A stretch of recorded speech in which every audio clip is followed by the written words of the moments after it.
ज़िले शाह जैसे लोग। हम दो दोस्त थे और हम दोनों जुल्फ़िकार अली भुट्टो के आशिक थे।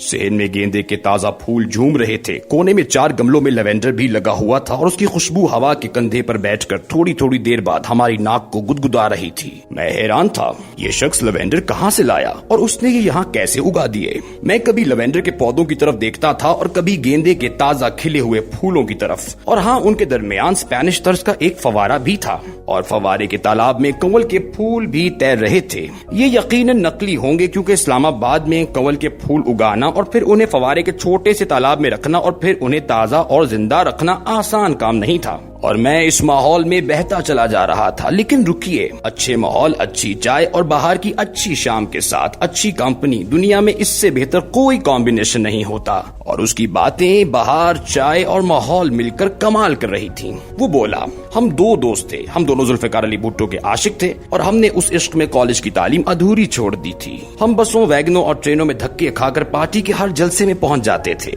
हमारे सरों पर पार्टी का परचम बंधा होता था। हमने खानदान को बता दिया था, हम अगर इंकलाब के जिहाद में शहीद हो गए तो हमें पार्टी के परचम में लपेटकर दफन कर दिया जाए। फौज ने मुल्क की 9 छोटी छोटी पार्टियां जोड़कर जुल्फ़िकार अली भुट्टो के खिलाफ PNA बनवा दिया था और हमारा लीडर सड़कों पर था। वो तकरीर करता था तो लोगों के दिल रुक जाते थे। लाखों लोग उसके इशारे पर जान देने के लिए तैयार थे और हम दोनों भी उनमें शामिल थे।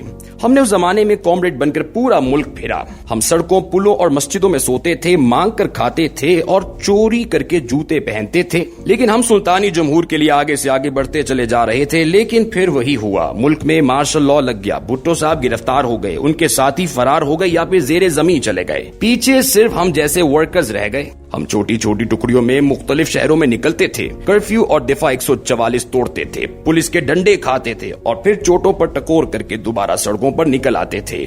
हमने बहुत फेंटा खाया। पुलिस ने हमारे वालिदैन तक को गिरफ्तार कर लिया। हमारे बेगुनाह और मासूम भाइयों को भी मारा पीटा गया। लेकिन हम इंकलाब से बाज न आए। हम आगे से आगे बढ़ते चले गए, यहाँ तक कि हम गिरफ्तार कर लिए गए। हमें शुरू में शाही किले की जेल में रखा गया। वहाँ हमारे साथ वो सुलूक हुआ जिससे अल्लाह दुश्मन को भी बचाए। और उसके बाद हमें मिलिट्री कोर्ट से 7 साल कैद की सजा हो गई।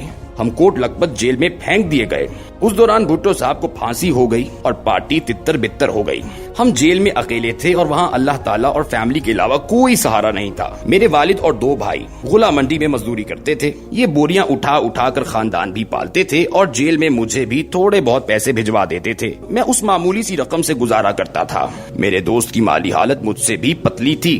वो वालिदैन का इकलौता बेटा था। वालिद हज्जाम था, जबकि माँ लोगों के बर्तन मांजती थी। वो रुका और गेंदे के फूलों की खुशबू का लंबा घूंट भरा। मैंने मौका देकर पूछा, क्या इस दौरान पार्टी का कोई लीडर आप लोगों से मिलने आया? उसने कहकहा लगाया और बोला, पहली बात, पार्टी का कोई लीडर मुल्क में नहीं था। ये सब अमेरिका, लंदन, जर्मनी और रूस में बैठे थे। और दूसरी बात, पार्टी में कोई शख्स हमारे वजूद से वाकिफ ही नहीं था। हम थे या हम नहीं थे, या हम होते या हम ना होते, किसी को फर्क नहीं पड़ना था। हम इक्तदार की भट्टी का ईंधन थे और भट्टियां ईंधन के नाम, वल्दियत और हसब नसब कहाँ पूछती हैं। हम भी बेनाम लकड़ियां और बेनिशान खुश्क घास थे। चुनाचे पार्टी का कोई कारिंदा 5.25 साल हमारे पास नहीं आया। जनरल जियाउल हक की मेहरबानी से हम 7 साल की बजाय 5.25 साल में जेल से रिहा हो गए। हमारे वालिदैन हमें लेने के लिए बस पर आए थे और हम बस पर ही घर वापस गए। हम जेल गए थे तो हम लड़के थे और हम वापस आए तो हमारी कनपटियां सफेद और सर के ताज बालों से खाली हो चुके थे।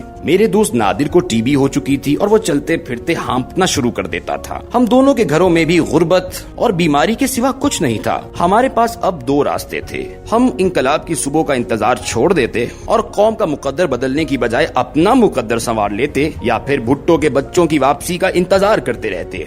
मैं धक्के ठुड्डे खाकर समझदार हो गया था। चुनाचे मैं अगले ही दिन वालिद के साथ मंडी गया और कंधों पर बोरियां उठाना शुरू कर दी, जबकि मेरा दोस्त वालिद को नाई की दुकान पर छोड़कर पार्टी के दफ्तर चला गया। और यूं हम दोनों का सफर बदल गया। मेरा दोस्त दफ्तर में झाड़ू देता, बाथरूम साफ करता और 8वें दर्जे के लीडरों के गंदे लतीफों पर कहे लगाता था। इस दौरान उसकी टीबी बढ़ गई। पार्टी के लोग अब उसे बाथरूम भी साफ नहीं करने देते थे। उनका ख्याल था उसके जरासीम हम सबको लग जाएंगे और हम भी थूक थूक कर मर जाएंगे। जबकि मैं मजदूरी करते करते व्यापार में आ गया।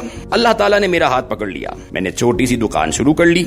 मुल्क में आटा और चीनी का बहरान था। मैंने फ्लोर मिल लगाई और फिर देखते ही देखते करोड़पति हो गया और आज मैं आपके सामने हूँ।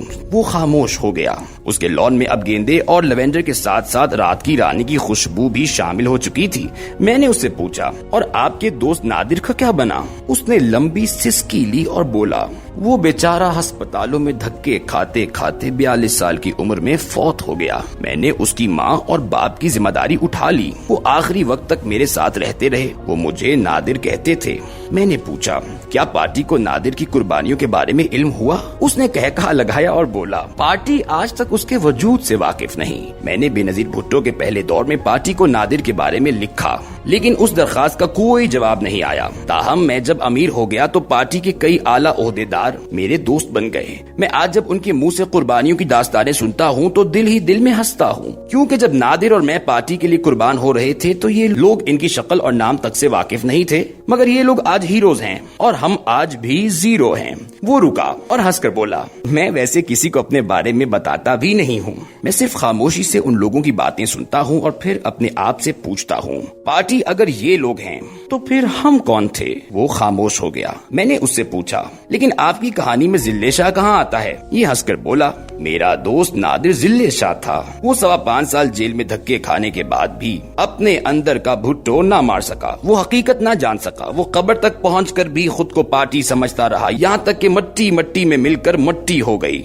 जबकि अल्लाह ताला ने मुझ पर करम कर दिया। उसने मुझे समझा दिया, सियासत एक बिजनेस है और लीडर इस बिजनेस के सेठ होते हैं। ये सिर्फ अपना फायदा देखते हैं। मशीनें और मजदूर उनके लिए अहमियत नहीं रखते। एक मजदूर मर गया तो उसकी जगह दूसरा आ जाएगा। एक मशीन खराब हो गई तो ये उसे कबाड़ में बेचकर नई खरीद लेंगे और बस। दूसरा, हमने अगर अपना मुकद्दर बदल लिया तो कौम का मुकद्दर भी बदल जाएगा और हम अगर नादिर और जिल्ले शाह बने रहे तो पूरी कौम जिल्ले शाह बन जाएगी।